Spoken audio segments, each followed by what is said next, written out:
Classes पीके साहब English classes में आपका बहुत बहुत स्वागत है और मैं हूं पीके साहब।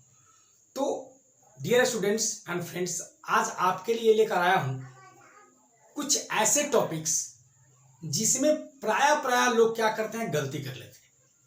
वो गलती क्यों करते हैं? क्योंकि बेसिकली क्या है कि उसकी यूजेज नहीं जानते हैं। खास करके हमारे इंग्लिश स्पीकिंग वर्ल्ड में जहां हम इंग्लिश बोलते हैं वहां पर जो है कि इसका बेसिकली बहुत ज्यादा यूजेज होता है। कभी कभार जो है कि हम लोग क्या करते हैं ना कि कुछ ऐसे वर्ड्स बोल देते हैं जो वहां पर फिट होता ही नहीं है।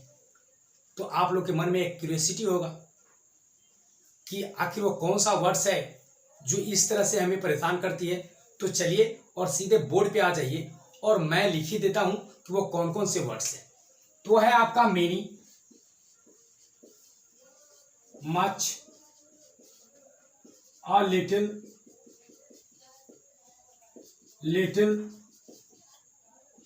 a few,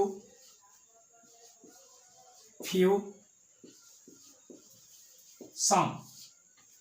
ये सारे लीड्स हैं उन वर्ड्स को जो खास करके हम इंग्लिश स्पीकिंग करते समय हम इस चीज को ध्यान नहीं रखते हैं, रिटन में भी ध्यान नहीं रखते हैं कि इसका प्रयोग कहाँ करना है और कहाँ नहीं करना है। और एक और मैं इसमें मिला दे रहा हूं आपको, ए लॉट ऑफ। तो इसे हमें कब इसका प्रयोग किस तरह से करना चाहिए और किस तरह से नहीं करना चाहिए, इस चीज को भी ध्यान रखना बहुत जरूरी है। तो आइए मैं आपको बिना टाइम वेस्ट किए हुए ले चलता हूं मैं आपको टॉपिक नंबर 1 पर। मेनी के मतलब भी होता है बहुत और मच का मतलब भी होता है बहुत। लेकिन आप यूजेस जान लो इसका, दोनों का बहुत होता है ना। लेकिन यूजेस क्या है? यूजेस कहता है कि मेनी का प्रयोग जो है कि प्लूरल काउंटेबल नाउन के पहले होता है। मेनी का प्रयोग प्लूरल काउंटेबल नाउन के पहले होता है। दूसरी मोस्ट इंपॉर्टेंट बात और याद कर लेना कि इसके प्रयोग सिर्फ नेगेटिव और इंट्रोगेटिव सेंटेंसेस में होता है, न कि अफर्मेटिव में। अफर्मेटिव सेंटेंस में इसका प्रयोग नहीं होता है। सिर्फ इसका प्रयोग कीजिएगा जो है कि नेगेटिव और इंट्रोगेटिव में। तो आपके मन में दिमाग में सवाल आया कि सर फिर बहुत के लिए हम अफर्मेटिव सेंटेंस में कौन सा जो है कि वर्ड का लेकर जाएंगे? तो वर्ड लेकर जाइएगा a lot of. A lot of भी ले जा सकते हैं और इस जगह एक और भी ले सकते हैं, उसका नाम है इनफ। इन दोनों का प्रयोग जो है कि हम बहुत के अर्थ के लिए अफर्मेटिव सेंटेंस में करते हैं। तो मुझे आशा है कि याद रहेगा आपको। एग्जांपल देख लीजिए, जैसे यहां एग्जांपल ले लेते हैं कि I don't have many books. I don't have many books. यहां देखिए बुक्स जो है कि प्लूरल काउंटेबल नाउन है और उसके पहले हम क्या लगाए हैं? मेनी। और दूसरी इंपॉर्टेंट बात है कि सेंटेंस क्या है? नेगेटिव। यहां पर आप भूल कर भी जो है कि ये लॉट ऑफ इनफ का प्रयोग नहीं करेंगे तो बेटर रहेगा। मुझे आशा है आपको ये टॉपिक आपको समझ में आ गई होगी। तो चलती है टॉपिक नंबर हम जो है कि 2 पर। तो आज ये टॉपिक नंबर 2 क्या कर रहा है कि मच का प्रयोग कहां होता है? तो मच का प्रयोग होता है अनकाउंटेबल नाउन के पहले। अनकाउंटेबल नाउन के पहले, लेकिन कंडीशन यहां भी है कि अगर अनकाउंटेबल नाउन के पहले तो करेंगे, लेकिन सेंटेंस क्या होना चाहिए? सेंटेंस होना चाहिए नेगेटिव और इंट्रोगेटिव। अगर आपको जो है कि अफर्मेटिव के साथ प्रयोग करना है तो है लॉट ऑफ इनफ का प्रयोग कर सकते हैं, लेकिन भूल कर भी आप इसका प्रयोग अफर्मेटिव सेंटेंस में ना करें तो आपको बेटर होगा, चाहे रिटेन हो या आपका स्पोकन, आप दोनों में कर रहे हैं। तो इसको ध्यान रखें कि मच का प्रयोग जो है कि आपको 1 number topic plural countable noun के पहले इसका प्रयोग होता है। टॉपिक नंबर 2 याद रखने का चीज है कि इसका प्रयोग हमेशा इंट्रोगेटिव और नेगेटिव सेंटेंस में होता है। जैसे मान लीजिए she does not have much milk. यहां देखिए मिल्क क्या है? अनकाउंटेबल नाउन है, ठीक। उसके पहले क्या लिए? मच। तो मच का प्रयोग अनकाउंटेबल नाउन के पहले, और एक ध्यान रखना है कि सेंटेंस नेगेटिव और इंट्रोगेटिव होना चाहिए, ठीक है। अब आते हैं हम टॉपिक नंबर 3 पर कि सर इन दोनों में तो थोड़ा सा अंतर है। ये अ लिटिल है और लिटिल है, तो क्या फर्क पड़ता है, ये हटा दिए ये लगा लिए, बहुत फर्क है, दोनों में बहुत फर्क है, खास करके ड्यूरिंग द स्पोकन इंग्लिश।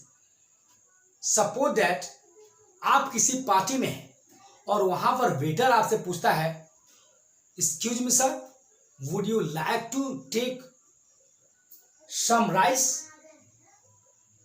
वहां पर आपको अगर लेना है तो वहां पर आप जरूर बोलिएगा अ लिटिल। अ लिटिल मतलब होता है समथिंग, मतलब कुछ, रिक्वायर्ड, पर्याप्त भी से बोलते हैं सफिशियंट, और लिटिल मतलब सफिशियंट, पर्याप्त। और नहीं तो वहां गलती से लिटिल बोल दिए तो लिटिल का मतलब होता है जीरो, मतलब हम ना नहीं बोले, लेकिन लिटिल मतलब होता है जीरो। सपोज दैट आप अगर किसी से पूछे do you have some money या do you have any money, तो वो बोलेगा यस आई हैव लिटिल, तो लिटिल मतलब उसके पास नहीं है, लिटिल मतलब उसके पास नहीं है। अ लिटिल बोलेगा तब इसका मतलब उसके पास है, तो अ लिटिल मतलब होता है सफिशिएंट, पर्याप्त, और लिटिल मतलब होता है इनसफिशिएंट या अपर्याप्त। तो याद रखें, ड्यूरिंग द स्पोकन इंग्लिश बोलते समय इस चीज को हमेशा याद रखें कि ए लिटिल मतलब होता है पॉजिटिव और लिटिल मतलब होता है नेगेटिव। जैसे आप किसी से वाटर मांग रहे हैं तो मान लीजिए कैसे मांगेंगे, please give me a little water, please give me a little water. वहां पर लिटिल वाटर नहीं बोलिएगा, अ लिटिल वाटर बोलिएगा। क्या बोलिएगा, please give me a little water. इसको याद रखिए, अब कोई चीज आपको पर्याप्त चाहिए और थोड़ा चाहिए तो प्लीज आप वहां पर अ लिटिल का प्रयोग करें, लिटिल प्रयोग ना करें तो बेहतर हो। अब आते हैं हम लोग नीचे, फ्यू और फ्यू में। अब फ्यू और फ्यू में क्या अंतर है, तो बिल्कुल ऊपर वाला कैटेगरी। लेकिन इसका एक चीज बताना भूल गए आप लोग को कि इन दोनों का प्रयोग क्या करते हैं, हम करते हैं ऑन काउंटेबल नाउन के पहले, यानी कंडीशन है अनकाउंटेबल नाउन के पहले अ लिटिल और लिटिल का प्रयोग करते हैं। लेकिन कंडीशन है ना, कि सेंटेंस हमेशा अफर्मेटिव होना चाहिए। नेगेटिव इंट्रोगेटिव में इसका प्रयोग एकदम वंचित है, नहीं करना है तो नहीं करना है। अब आता है अ फ्यू और फ्यू का प्रयोग। इन दोनों का प्रयोग हम करते हैं प्लूरल काउंटेबल नाउन के पहले। याद रखिए, अ फ्यू और फ्यू का प्रयोग हम करते हैं प्लूरल काउंटेबल नाउन के पहले, लेकिन कंडीशन है दोनों में अंतर भी। अ फ्यू मतलब होता है सफिशिएंट, जितना आपको चाहिए उतना, पर्याप्त, है ना। I have a few books मतलब उसके पास है ना कुछ किताबें हैं। आई हैव फ्यू बुक्स मतलब उसके पास जो है उतना ही किताबें हैं जितना उसके काम चलता है, उसके पास देने के लिए किसी के पास नहीं है। डू हैव एनी पेन्स, है ना। आई हैव फ्यू मतलब उसके पास कुछ है वो आपको दे नहीं सकता है। आई हैव अ फ्यू मतलब उसके पास है वो आपको दे सकता है। तो याद रखें इस चीज को, ड्यूरिंग द स्पोकन इंग्लिश आप बोल रहे हैं, बात कर रहे हैं, तो please get remember when you have in number of books वगैरह अगर आपके पास है ना, तो वहां पर अ फ्यू बोलिए। अगर आपके पास उतना ही है जिससे आपका काम चल सकता है, आप दूसरे को नहीं दे सकते, वहां पर फ्यू का प्रयोग कीजिए। अगर पर्याप्त है तो अ फ्यू का प्रयोग कीजिए। ओके, अब आते हैं सम मतलब होता है कुछ या थोड़ा। सम मतलब कुछ या थोड़ा। कंडीशन है कि इसका प्रयोग दोनों में होता है, यानी कि प्लूरल काउंटेबल नाउन के पहले भी और जो है कि अनकाउंटेबल नाउन के पहले। इस मतलब दोहरी मार है इसका प्रयोग। आई हैव सम बुक्स भी बोल सकते हैं, I have some tea in the cup, यानी आप इसका प्रयोग इंडिपेंडेंटली दोनों में कर सकते हैं। प्लूरल काउंटेबल नाउन के पहले भी कर सकते हैं और जो है कि अनकाउंटेबल नाउन के पहले भी इसका प्रयोग आप कर सकते हैं। उसी तरह लॉट ऑफ है, इसका प्रयोग भी आप दोनों के साथ कर सकते हैं, लेकिन कंडीशन है कि इसका प्रयोग हम है ना सिर्फ अफर्मेटिव सेंटेंस में करेंगे, नेगेटिव इंट्रोगेटिव में इसका प्रयोग करना एकदम वंचित है, नहीं कर सकते हैं, है ना। यहां पर अ लॉट ऑफ का प्रयोग होता है बहुत या ज्यादा। इसका कंडीशन है कि इसका प्रयोग हमेशा आप अफर्मेटिव सेंटेंस में करेंगे। नेगेटिव इंट्रोगेटिव में करने के लिए आपके पास मच और मेनी दोनों है।